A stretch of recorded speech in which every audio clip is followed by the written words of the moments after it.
Long video ഇടാൻ കാരണം. അപ്പോൾ ഫസ്റ്റ് ഞാൻ ആദ്യം നിങ്ങൾക്ക് എന്നെ പറഞ്ഞുതരാം. കുറച്ച് പേർക്ക് എന്നെ അറിയായിരിക്കും, കുറച്ച് പേർക്ക് എന്നെ അറിയില്ലായിരിക്കും. അപ്പോൾ ഞാൻ ഫസ്റ്റ് എന്നെപ്പറ്റി പറയാം, എന്നിട്ട് നമുക്ക് കാര്യങ്ങളൊക്കെ ഡീറ്റെയിൽ ആയിട്ട് സംസാരിക്കാം. ഓക്കെ, യെസ്, എൻ്റെ പേര് അശ്വതി. ഇൻസ്റ്റാഗ്രാമിൽ ഒരു ചെറിയ അക്കൗണ്ട് ഉണ്ട്, കുറച്ച് ഫോളോവേഴ്സൊക്കെ ഉണ്ട്. അപ്പോൾ എൻ്റെ നീഷ എന്ന് പറയുന്നത് ദുബായ് ആണ്. അപ്പോൾ ഞാൻ ശരിക്കും പറഞ്ഞിട്ടുണ്ടെങ്കിൽ ഇത് വെറുതെ തുടങ്ങിയൊരു അക്കൗണ്ടാണ്. ഞാൻ ലൈക്ക് ഓക്കെ, ഫോളോവേഴ്സ് കിട്ടും, ഫോളോവേഴ്സ് കൂടും, അങ്ങനെയൊന്നും വിചാരിച്ച് തുടങ്ങിയൊരു അക്കൗണ്ടല്ല എൻ്റെ ഇൻസ്റ്റയിലെ അക്കൗണ്ട്. അപ്പോൾ ഞാൻ അതിൽ ഫസ്റ്റ് ഒരു വൈറലായ വീഡിയോ എന്ന് വെച്ച് കഴിഞ്ഞാൽ UAE പാർട്ടീഷൻ്റെ ഒരു വീഡിയോ ഇട്ടപ്പോൾ അത് ഞാൻ പ്രതീക്ഷിച്ചതിനേക്കാൾ ഒരുപാട് റീച്ച് കിട്ടി. അപ്പോഴ് എനിക്ക് മനസ്സിലായ വേറൊരു കാര്യമുണ്ട്, പലർക്കും UAEയിലെ റിയാലിറ്റി അറിയില്ല. ആ വീഡിയോയിൽ ഒരുപാട് പേര് കമൻറ്റ് ചെയ്യുന്നുണ്ടായിരുന്നു, എന്താന്ന്, അതായത് ഇങ്ങനെയുള്ള സ്ഥലത്താണോ നിൽക്കുന്നത്, കാരണം യൂറോപ്യൻ കൺട്രീസിലൊക്കെ നിൽക്കുന്നവരൊക്കെ കമൻറ്റ് ചെയ്യുന്നുണ്ടായിരുന്നു, ഇങ്ങനെയാണോ അവിടെ സ്റ്റേ ചെയ്യുന്നത്, അങ്ങനെയുള്ള കുറേ കാര്യങ്ങൾ. അപ്പോൾ എല്ലാവർക്കും ദുബായിയുടെ ഒരു സ്ഥലം മാത്രമേ, ഒരു വശം മാത്രമേ അറിയുള്ളൂ, ഈ ഇൻഫ്ലുവൻസേഴ്സൊക്കെ പറഞ്ഞ് കണ്ടറിവുള്ളൊരു വ്യൂ. പക്ഷെ അതല്ലാത്ത വേറൊരു വശം, റിയാലിറ്റി, അൺഫിൽറ്റേർഡ് വേർഷനും കൂടി UAEക്കുണ്ട്. അപ്പോൾ അത് പലർക്കും അറിയില്ല എന്ന് എനിക്ക് പിന്നീടാണ് മനസ്സിലായത്. ആ ഒരു വീഡിയോ ഇട്ടപ്പോഴാണ് എനിക്ക് ശരിക്കും മനസ്സിലായത്.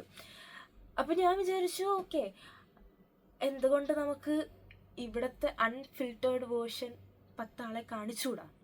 ഓക്കെ, അപ്പോൾ ഞാൻ ഈ വീഡിയോയിൽ ഞാനപ്പോൾ അങ്ങനെ UAEയിലെ പല പല കാര്യങ്ങളും, അതായത് ചെറിയ ചെറിയ കാര്യങ്ങൾ, നാട്ടിലുള്ളവർക്ക് അറിയാത്ത കാര്യങ്ങളൊക്കെ വീഡിയോ ഇട്ട് തുടങ്ങിയപ്പോൾ എനിക്ക് അത്യാവശ്യം റെസ്പോൺസ് വരുന്നുണ്ട്.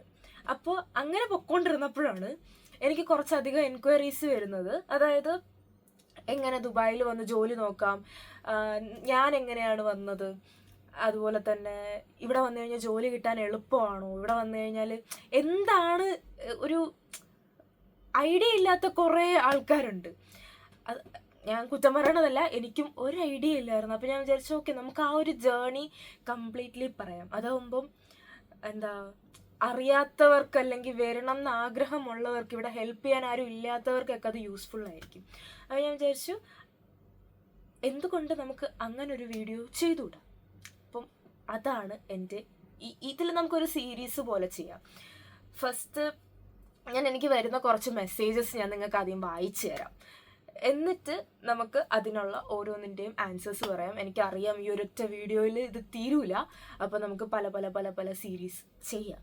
അപ്പോൾ യെസ്, അപ്പോൾ അതിൽ ഏറ്റവും കൂടുതൽ ചോദിക്കുന്ന ക്വസ്റ്റ്യൻസ്, ഫസ്റ്റ് നമുക്ക് ഒരു റൂട്ട് മാപ്പ് പോലെ തുടങ്ങാം.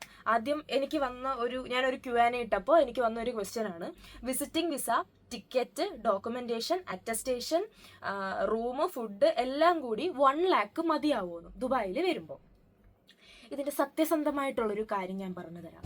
ഈ 1 ലക്ഷം രൂപ എന്ന് പറയണത് ശരിക്കും പറഞ്ഞാൽ നമ്മുടെ ബാങ്കിൽ കാണിക്കേണ്ട ഷോ മണിയാണ്. അത് നമ്മൾ UAEയിൽ വരുമ്പോൾ നമ്മുടെ അക്കൗണ്ടിൽ 1 ലക്ഷം രൂപ ഉണ്ടെങ്കിലേ നമുക്ക് ഇങ്ങോട്ട് കയറി വരാൻ പറ്റുള്ളൂ. അതെന്തായാലും എയർപോർട്ടിൽ അവർ ചോദിക്കും.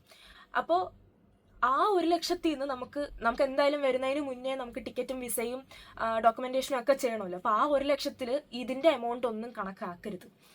എനിക്ക് കറക്റ്റ് എക്സാക്ട് എമൗണ്ട് അറിയില്ല, ഞാൻ ചെയ്തത് 2 years മുന്നേ ആണ് ഈ ഡോക്യുമെൻറ്റേഷനൊക്കെ. എനിക്ക് ചെയ്ത സമയത്ത് ഡോക്യുമെൻറ്റേഷന് ഒരു 5000-ന് അകത്താണ് ചാർജ് വന്നത്. ഞാൻ ട്രിവാൻഡ്രം നോർക്കയിൽ നിന്നാണ് ചെയ്തത്. അത് കഴിഞ്ഞിട്ട് UAEയിൽ വന്ന ശേഷം ഒരു അറ്റസ്റ്റേഷനും കൂടി ഉണ്ട്. ആ അറ്റസ്റ്റേഷന് എനിക്കൊരു 300 ദിർഹംസിന് അകത്താണ് ചാർജ് വന്നത്. അപ്പോൾ 300 ദിർഹംസ് എന്ന് പറയുമ്പോൾ നോക്കട്ടെ,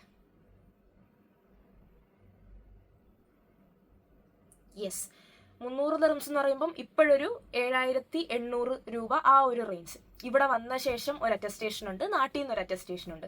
ഈ 2 അറ്റസ്റ്റേഷനുമാണ് ആദ്യം നമ്മൾ ചെയ്യേണ്ടത്. നമ്മൾ ചെയ്യേണ്ടത് നമ്മുടെ ഏറ്റവും ഹയസ്റ്റ് സർട്ടിഫിക്കറ്റ് ഏതാണോ അതിലാണ്.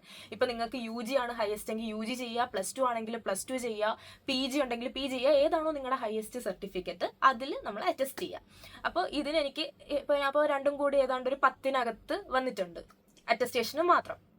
അത് കഴിഞ്ഞിട്ട് ടിക്കറ്റ് നോക്കാൻ നേരത്ത് ഞാൻ വന്നപ്പോൾ എനിക്ക് 14,000 രൂപയാണ് ടിക്കറ്റിനായത്. അത് എയർ ഇന്ത്യയിലാണ് ഞാൻ വന്നത്, ട്രിവാൻഡ്രം ടു ദുബായ്. അപ്പോൾ 14,000 രൂപ എനിക്ക് ടിക്കറ്റിനായി.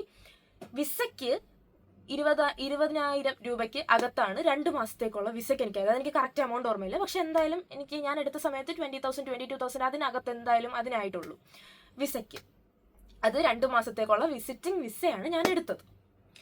ഓക്കെ, അപ്പോൾ ഇത്രയും ചിലവ് ഉണ്ട്. ഞാൻ ഇവിടെ സൈഡിൽ കാണിച്ചേക്കാം, എനിക്ക് കറക്റ്റ് പെട്ടെന്ന് കാൽക്കുലേറ്റ് ചെയ്യാൻ പറ്റുന്നില്ല ഗൈസ്, ക്ഷമിക്കും. അപ്പോൾ ഇത്രയും ഈ 3 സ്റ്റെപ്പ് ഫസ്റ്റ്. അത് കഴിഞ്ഞിട്ട് നമ്മളിപ്പോൾ ദുബായിൽ വരാൻ നേരത്ത് നമ്മുടെ അടുത്ത് എയർപോർട്ടിൽ വെച്ച് അവർ ചോദിക്കും അക്കൗണ്ടിൽ എത്ര രൂപയുണ്ടെന്ന്. അപ്പോൾ നമ്മുടെ കയ്യിൽ 5,000 ദിർഹംസ്, അന്നത്തെ സമയത്ത് 5,000 ദിർഹംസ് വേണമായിരുന്നു. പക്ഷെ ഇപ്പോൾ എനിക്ക് തോന്നുന്നു 4,000 സംതിങ് ആകുമ്പോൾ തന്നെ 1,00,000 രൂപയാവും.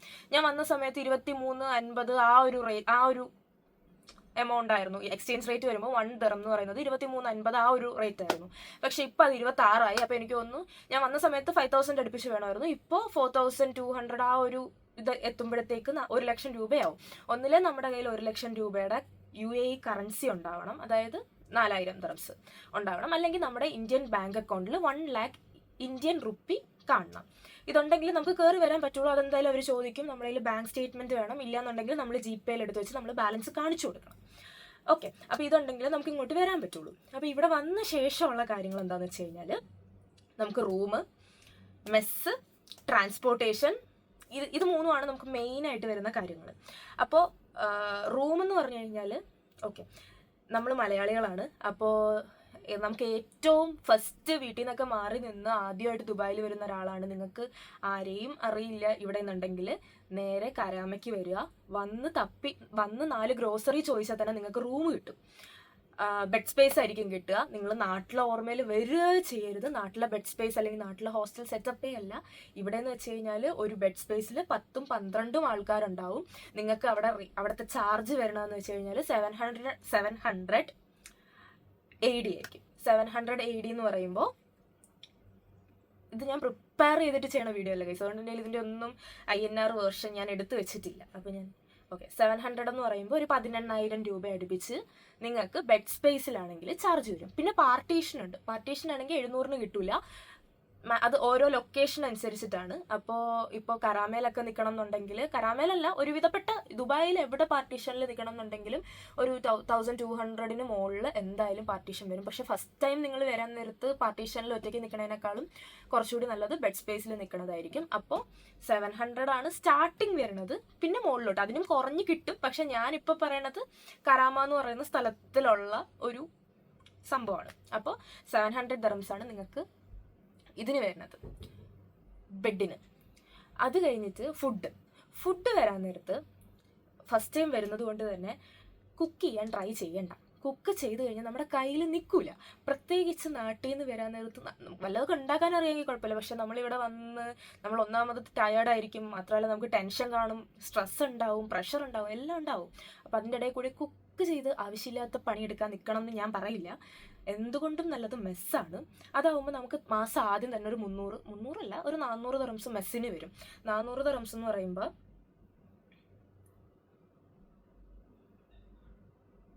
10,000 രൂപ. 400 ദിർഹംസ് കൊടുത്തു കഴിഞ്ഞാൽ നിങ്ങൾക്ക് 3 ടൈം മെസ് ഫുഡ് കിട്ടും. അതിൽ സൺഡേ 3 ടൈം ഇൻക്ലൂഡഡ് ആവില്ല. മിക്കവാറും മെസ്സുകളൊന്നും സൺഡേ ഫുഡ് കൊടുക്കാറില്ല. സൺഡേ ഉച്ചയ്ക്ക് മാത്രമേ ഫുഡ് ഉണ്ടാവുള്ളൂ. ബാക്കി എല്ലാ ദിവസവും നിങ്ങൾക്ക് 3 ടൈംസ് ഫുഡ് കിട്ടും. അത് മെസ് ഫുഡാണെന്നുള്ള ബോധം വേണം. നമ്മുടെ വീട്ടിലുണ്ടാക്കുന്ന ടേസ്റ്റ് ഒന്നും ഉണ്ടാവില്ല, പക്ഷെ നമുക്ക് ഇനിഷ്യലി അത് മതി. അപ്പോൾ 3 നേരത്തേക്കുള്ള ആഹാരത്തിന് 400 ദിർഹംസ് മതി. ഓക്കെ, അത് കഴിഞ്ഞിട്ട് ട്രാൻസ്പോർട്ടേഷൻ. നമ്മൾ വരണത് ജോലി നോക്കാനാണ്. അതുകൊണ്ട് നമുക്ക് അങ്ങോട്ടും ഇങ്ങോട്ടും ഒരുപാട് അലയേണ്ടി വരും. അപ്പോൾ കുറഞ്ഞത് ഒരു 400 ദിർഹംസ് മാറ്റി വെക്കുക ട്രാൻസ്പോർട്ടേഷന് വേണ്ടിയിട്ട്. ചില മാസങ്ങളിൽ ഇൻ്റർവ്യൂ നിങ്ങൾക്ക് ഒത്തിരി കിട്ടുന്നുണ്ടെങ്കിൽ 400 ദിർഹംസ് ആവും. ഇല്ലയെന്നുണ്ടെങ്കിൽ 100-200, പക്ഷെ സേഫായിട്ട് 400 ദിർഹംസ് മാറ്റി വെക്കണതാണ് നല്ലത്. 400 ദിർഹംസ് ഉണ്ടെന്നുണ്ടെങ്കിൽ ഇപ്പോൾ ഞാൻ പറയട്ടെ, ഇപ്പോൾ നിങ്ങൾക്ക് ദുബായിലാണ് ജോലി ഇൻ്റർവ്യൂസ് കൂടുതൽ കിട്ടുന്നത്, നിങ്ങൾ ദുബായിലാണ് ജോലി നോക്കാൻ ഉദ്ദേശിക്കണമെന്നുണ്ടെങ്കിൽ 400 ദിർഹംസ് നിങ്ങൾക്ക് ധാരാളമാണ്. കാരണം ദുബായിൽ ഒട്ടുമിക്ക സ്ഥലങ്ങളിലും പബ്ലിക് ട്രാൻസ്പോർട്ട്, അതൊന്നും കാര്യമാക്കരുത് കേട്ടോ. ദുബായിൽ ഒട്ടുമിക്ക സ്ഥലങ്ങളിലും പബ്ലിക് ട്രാൻസ്പോർട്ട്സ് ഉണ്ട്. അപ്പോൾ നിങ്ങൾക്ക് ഒരുവിധപ്പെട്ട സ്ഥലങ്ങളിലൊക്കെ മെട്രോ ഉണ്ട്. മെട്രോ ഇല്ലാത്ത സ്ഥലങ്ങളിലോട്ടൊക്കെ ബസ് പോകുന്നുണ്ട്. മുക്കിലും മൂലയ്ക്കും ഒക്കെ ബസ് സർവീസ് ഉണ്ട് UAE-യിൽ. അതുകൊണ്ട് UAE-യിലല്ല, ദുബായിൽ. പിന്നെ നിങ്ങൾക്ക് ഇപ്പോൾ റാസൽ ഖൈമ, അജ്മാൻ, ഉമ്മൽ ക്വീൻ അങ്ങനെയുള്ള സ്ഥലങ്ങളിലോട്ട് ഇൻ്റർവ്യൂ കിട്ടുമ്പോഴാണ് ടാക്സി വിളിക്കേണ്ടി വരിക. കാരണം റാസൽ ഖൈമയിലൊക്കെ ബസ് സർവീസ് വളരെ കുറവാണ് കമ്പാരിറ്റീവ്ലി ദുബായ് വെച്ച് നോക്കുകയാണെങ്കിൽ. അപ്പോൾ ഇപ്പോൾ ദുബായിൽ ഷാർജയിലൊക്കെ ആണെങ്കിൽ നിങ്ങൾക്ക് ഒരുവിധപ്പെട്ട സ്ഥലങ്ങളിലോട്ടൊക്കെ നിങ്ങൾക്ക് പബ്ലിക് ട്രാൻസ്പോർട്ടേഷൻ യൂസ് ചെയ്യാൻ പറ്റും. അപ്പോൾ അതിനെല്ലാത്തിനും കൂടി ഒരു 400 dirhams വെക്കുക. മാക്സിമം നിങ്ങൾ ഇനിഷ്യലി വരുന്നത് കൊണ്ട് ടാക്സിയിൽ പോണത് ഒഴിവാക്കുക. ഓക്കെ, അപ്പോൾ ഇപ്പം തന്നെ ആളെൻ്റെ അടുത്ത് 1 lakh നിൽക്കാൻ പറ്റുമോ, എല്ലാം കൂടി ഒതുങ്ങുമെന്നാണ് ചോദിച്ചത്. ഇപ്പം ഞാൻ പറഞ്ഞത് എനിക്ക് തോന്നുന്നു 1 lakh മുകളിലായി കാണും. ഇതിപ്പോൾ ഞാൻ പറഞ്ഞത് നമുക്ക് ഒഴിച്ചു കൂട്ടാൻ, നമുക്ക് താമസം വേണം, ട്രാൻസ്പോർട്ടേഷൻ വേണം, ഫുഡ് വേണം, വിസ, ടിക്കറ്റ്, അറ്റസ്റ്റേഷൻ, ഈ 6 items ആണ് പറഞ്ഞത്. പിന്നെ നമ്മൾ വരാൻ നേരത്ത് നമ്മളൊരു സ്ഥലത്ത് നിൽക്കണതാണ്, നമ്മളൊരു പുതിയൊരു സ്ഥലത്ത് വരുന്നതാണ്. അപ്പോൾ നമുക്ക് എന്തായാലും വേറെ ചിലവുകൾ വന്നുകൊണ്ടിരിക്കും. നമുക്കിവിടെ വരുമ്പോൾ സിം കാർഡ് എടുക്കണം, അത് ചെയ്യണം, ഇത് ചെയ്യണം, അങ്ങനെയൊക്കെ പറഞ്ഞിട്ട് വേറെ ഒരുപാട് ചിലവുകൾ വരും. അപ്പോൾ സേഫർ സൈഡ് അവിടത്തേക്ക് ഒരു 500 dirhams മാറ്റി വെക്കുക. ഈ 500 dirhams നിങ്ങൾക്ക് ഒരു മാസത്തേക്കുള്ള ചിലവിൻ്റെ കാശ് എന്നല്ല ഞാൻ പറഞ്ഞത്. ട്രാൻസ്പോർട്ടേഷനും ഫുഡും അക്കോമഡേഷനും ഒക്കെ പോയി കഴിഞ്ഞിട്ട് ഈ 500 dirhams നിങ്ങൾക്ക് ഒരു സേഫർ സൈഡിന് വേണ്ടിയിട്ട് നമ്മൾ മാറ്റി വെക്കുന്നതാണ്. ഇപ്പോൾ പുറത്തുനിന്ന് എന്തെങ്കിലും കഴിക്കാൻ തോന്നുന്നെങ്കിൽ കഴിക്കാനോ, ഒരു ചായ കുടിക്കാനോ, ഒന്ന് റീചാർജ് ചെയ്യാനോ, അല്ലെങ്കിൽ എന്തെങ്കിലും നമുക്ക് സോപ്പ്, ചീപ്പ്, അങ്ങനെ എന്തെങ്കിലും സാധനങ്ങൾ വാങ്ങണമെങ്കിൽ അത് വാങ്ങാനോ, അതിനൊക്കെ എന്തായാലും നിങ്ങളുടെ കയ്യിൽ ഒരു 500 dirhams ഫസ്റ്റ് ടൈം വരുമ്പോൾ ഒരു 500 dirhams വേണ്ടി വരും. കാരണം ഇവിടുത്തെ ബെഡ് സ്പേസിൽ മെത്ത മാത്രമേ കിട്ടുള്ളൂ. നിങ്ങൾ പുതപ്പ് വാങ്ങണം, തലയണ വാങ്ങണം, അപ്പോൾ അതിനൊക്കെ കൂടി ഒരു എമൗണ്ട് ആവും. പിന്നെ ഇവിടെ വരുമ്പോൾ ബക്കറ്റ്, കപ്പ്, അങ്ങനത്തെ കാര്യങ്ങൾ, അതിനൊക്കെ കൂടി ഞാൻ പറഞ്ഞതുപോലെ 500 dirhams അതിന് മാറ്റി വെക്കുക. അത് പക്ഷേ ആദ്യത്തെ മാസം മാത്രമേ വേണ്ടി വരുള്ളൂ. രണ്ടാമത്തെ മാസം തൊട്ട് 500 dirhamsന്റെ ആവശ്യം വരില്ല. പിന്നെ നമ്മൾ ഉപയോഗിച്ച് തീരുന്ന സാധനങ്ങൾ മാറ്റി വെക്കാൻ വേണ്ടിയിട്ട് ഒരു ചെറിയ എമൗണ്ട്. ഇത്രയാണ് ഫസ്റ്റ് ടൈം നമ്മൾ UAE വരുമ്പോൾ നോക്കേണ്ടത്. ഇനി അടുത്തത് സോറി, എനിക്ക് ഇടയ്ക്കിടയ്ക്ക് കട്ടാവും, പക്ഷെ നിങ്ങൾ കാര്യമാക്കണ്ട, ഞാൻ പറയണതൊക്കെ കറക്റ്റ് കാര്യങ്ങളാണ്. പിന്നെ എനിക്ക് പറയാനുള്ളത്, ചില ആൾക്കാരുണ്ട് ഗൈസ്, നിങ്ങൾ കേൾക്കണം. ഇവര് എല്ലാവരെയും കാര്യമല്ല, പക്ഷെ ചിലരുണ്ട്, ഒന്നിലെ റെഫറൻസിൽ ജോലി കിട്ടിയവരായിരിക്കും, അല്ലെങ്കിൽ ദുബായിൽ വന്ന് അധികം കഷ്ടപ്പെടാതെ പെട്ടെന്ന് ജോലി കിട്ടിയവരായിരിക്കും, അതും അല്ലെങ്കിൽ വന്ന ഉടനെ അങ്ങ് നല്ല സാലറിക്കൊക്കെ ജോലിക്ക് കയറിയവരായിരിക്കും. അപ്പം ഇവരുടെ വിചാരം എന്ന് വെച്ച് കഴിഞ്ഞാൽ, ഈ പറയണ കഷ്ടപ്പാട്, തേങ്ങ, മാങ്ങ, ചക്ക, അങ്ങനെയൊന്നും അല്ല. അവർ പറയണതൊന്നും കേൾക്കരുത്. ഇവിടെ അവർ ഞാൻ മറ്റേ അയ്യോ ഇവിടെ നരകമാണ്, ഇങ്ങോട്ട് വരരുത്, അങ്ങനെയല്ല ഞാൻ പറയണത്. നിങ്ങൾക്ക് കഷ്ടപ്പെടാൻ പറ്റുമെങ്കിൽ നല്ല കുലുങ്ങുന്നു. ഓക്കെ, നിങ്ങൾക്ക് കഷ്ടപ്പെടാൻ പറ്റുമെങ്കിൽ നിങ്ങൾക്ക് ഏൺ ചെയ്യാൻ പറ്റിയ സ്ഥലമാണ് UAE. പക്ഷെ നമുക്ക് ഫസ്റ്റ് ഒരു സേഫർ സോണിലോട്ട് എത്തിപ്പെടാനൊരു കഷ്ടപ്പാടുണ്ടല്ലോ, അതിൻ്റെ കാര്യമാണ് ഞാൻ പറയണത്. അപ്പോൾ ഇപ്പം നമ്മൾ ഈ റൂമിൻ്റെ കാര്യം, അതിൻ്റെ കാര്യം, ഇതിൻ്റെ കാര്യമൊക്കെ പറയുമ്പോഴത്തേക്കും കുറേ ആൾക്കാർ വന്നിട്ട് പറയും, ഞാൻ പാർട്ടീഷൻ്റെ വീഡിയോ ഇട്ടപ്പോൾ തന്നെ ഞാൻ പാർട്ടീഷന് റെൻറ്റ് കൊടുക്കുന്നത് 1400 ആണ്. പക്ഷേ ആൾക്കാർ കമൻറ്റ് ചെയ്യുക, നിന്നെ ആരോ പറ്റിച്ചതാണ്, 1400 ഒന്നും ആവൂല. എടാ, നിങ്ങൾ ശരിക്കും മണ്ടന്മാരാണോ? ഓരോ ലൊക്കേഷൻ അനുസരിച്ചിട്ടല്ലേ സ്ഥലത്തിന്, അതായത് നിൽക്കുന്ന സ്ഥലത്തിന് പൈസ കൂടുന്നത്. ഇപ്പം നാട്ടിലാണെങ്കിൽ തന്നെ ഒരു ഗ്രാമത്തിൽ നിങ്ങൾക്ക് 15,000 രൂപയ്ക്ക് ഒരു 4 BHK അറ്റാച്ച്ഡ് വീട് കിട്ടും എന്നും പറഞ്ഞിട്ട് നിങ്ങൾ സിറ്റിയിൽ വന്നിട്ട് 10,000 രൂപയ്ക്ക് 4 BHK അറ്റാച്ച്ഡ് ചോദിച്ചു കഴിഞ്ഞാൽ അവർ വല്ല തെറിയും വിളിക്കും. അതുപോലെ തന്നെയാണ് ഇവിടെയും. നിങ്ങൾ മറ്റേ അജ്മാനിലോ അല്ലെങ്കിൽ റാസൽ ഖൈമയിലോ, ഇപ്പോൾ ഇവൻ ഷാർജയിലാണെങ്കിൽ പോലും ഇതൊക്കെയാണ് അവിടുത്തെ റേറ്റ്. ഇപ്പോൾ നിങ്ങൾ അജ്മാൻ, ഉമ്മൽ ക്വീൻ, അവിടെയൊക്കെ 1000 രൂപയ്ക്ക് നിങ്ങൾക്ക് ചിലപ്പോൾ ഒരു വലിയ സ്റ്റുഡിയോ അപ്പാർട്ട്മെൻറ്റ് കിട്ടുമായിരിക്കും. അത് ആ സ്ഥലത്തിൽ കിട്ടുന്നതാണ്. പക്ഷേ എന്നും പറഞ്ഞിട്ട് 1000 രൂപയ്ക്ക്, രൂപയല്ല, 1000 dirhamsന് ദുബായിൽ നിങ്ങൾക്ക് അത്രയും വലിയ പാർട്ടീഷനിൽ നിൽക്കാൻ പറ്റും, നിന്നെ ആരോ പറ്റിച്ചതാണെന്നൊക്കെ പറയുന്നത് എന്ത് ലോജിക്കാണ് അതിനുള്ളത്? നിങ്ങൾ ചിന്തിച്ചിട്ടാണോ ഇതൊക്കെ പറയണേ? അല്ലെങ്കിൽ നിങ്ങൾ നിൽക്കണതിൻ്റെ അടുത്തൊക്കെ ഈ ചെറിയ എമൗണ്ടിന് നിങ്ങൾക്ക് വലിയ റൂം കിട്ടും എന്ന് പറഞ്ഞിട്ട് ദുബായിൽ എല്ലായിടത്തും ആ എമൗണ്ടിന് റൂം കിട്ടൂല.